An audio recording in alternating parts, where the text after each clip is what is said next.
भारतीय महाभारत में कुछ ऐसी भी कहानी है जो आपको सोचने पर मजबूर कर देगी। एंड ऐसी ही एक कहानी है अश्वत्थामा की। लेकिन आज की वीडियो में हम जानेंगे अश्वत्थामा है कहाँ और वो असलियत में बिलोंग करता है या फिर नहीं, वो असलियत में एग्जिस्ट करता है या फिर नहीं। तो चलो आज की वीडियो को बिना किसी देरी के शुरू करते हैं।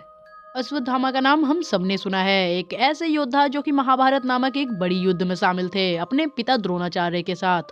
लेकिन महाभारत में ये भी कहा गया है कि अश्वत्थामा एक इमोर्टल कैरेक्टर है, मतलब जिनकी मृत्यु हो ही नहीं सकती है। और अगर ऐसा है कि उनकी मृत्यु हो ही नहीं सकती है तो सवाल यह है कि क्या वो आज भी जिंदा हैं? अश्वत्थामा की स्टोरी कुरुक्षेत्र से शुरू होती है, जब महाभारत अपने अंत पे आया हुआ था। और जैसा कि अश्वत्थामा अपने पिता द्रोणाचार्य के साथ कौरवों के लिए लड़ रहे थे, लेकिन जैसे ही द्रोणाचार्य की धोखे से मौत हुई, देन अश्वत्थामा ने एक ऐसा कदम उठाया जो कि हिस्ट्री में अभी भी लिखा जाता है। और जब पांडव युद्ध को जीत गए, तब अश्वत्थामा को इतना ज्यादा गुस्सा आया कि वो रात में सोए हुए पांडवों के पुत्रों को जाकर धोखे से मार डाला। और अश्वत्थामा ने एक ऐसा पाप कर दिया था जिसके लिए कोई माफी नहीं मिल सकती थी। और जब पांडवों को इन सब के बारे में पता चला तो पांडवों ने अश्वत्थामा को पकड़ लिया और कृष्ण जी ने उन्हें इतना ज्यादा भयंकर श्राप दिया, जिसके बारे में जानकर ये स्टोरी और भी मिस्टीरियस बन जाती है। तो कृष्ण जी के द्वारा दिया गया श्राप ये था कि तुम वर्षों तक पृथ्वी पर अकेले रहोगे और दर दर भटकोगे। तुम्हें दर्द तो होगा लेकिन तुम्हारी मृत्यु नहीं होगी, जिस कारण इसे अमर घोषित कर दिया गया। लेकिन असली टॉपिक तो ये है, क्या ये एक सच्चाई है या फिर एक झूठ।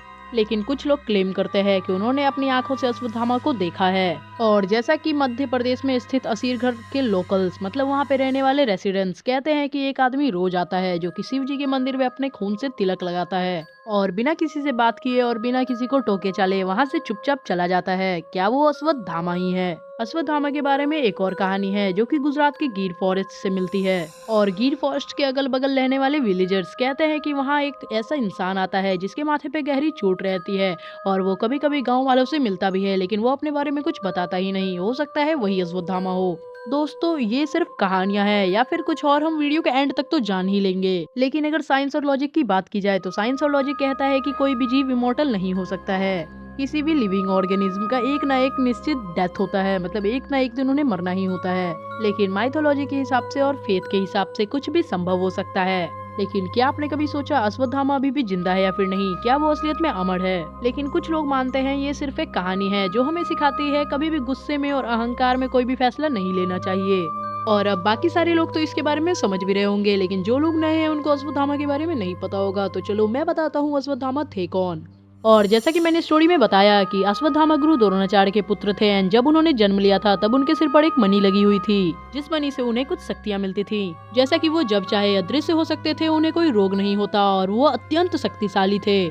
और अश्वत्थामा और उनके पिता द्रोणाचार्य का जीवन शुरू से गरीबी में बीता था और गरीबी ने उन्हें इतना ज्यादा मजबूर कर दिया था कि अश्वत्थामा और द्रोणाचार्य को पांडवों के खिलाफ युद्ध लड़ना पड़ गया था। और अश्वत्थामा को ब्रह्मास्त्र की शक्ति भी प्राप्त थी, मतलब वो ब्रह्मास्त्र चला सकते थे। तो देखो, थाउजेंड ऑफ रिलीजियस स्कल्पचर्स और थाउजेंड ऑफ रिलीजियस लिटरेचर ये कहते हैं कि वो अभी भी अलाइव हैं।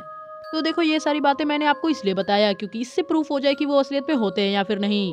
और ऐसा कोई भी ठोस सबूत नहीं है जिसके द्वारा हम मान ले कि अश्वत्थामा थे ही नहीं या फिर वो जा चुके हैं, मतलब एक्सटेंट हो चुके हैं। तो देखो, फिलहाल वीडियो बस इतनी ही थी। एंड अगर वीडियो पसंद आई हो तो वीडियो को लाइक कर देना एंड चैनल को सब्सक्राइब कर देना। और अगली वीडियो किस टॉपिक पर चाहिए ये भी जरूर कमेंट में बता देना।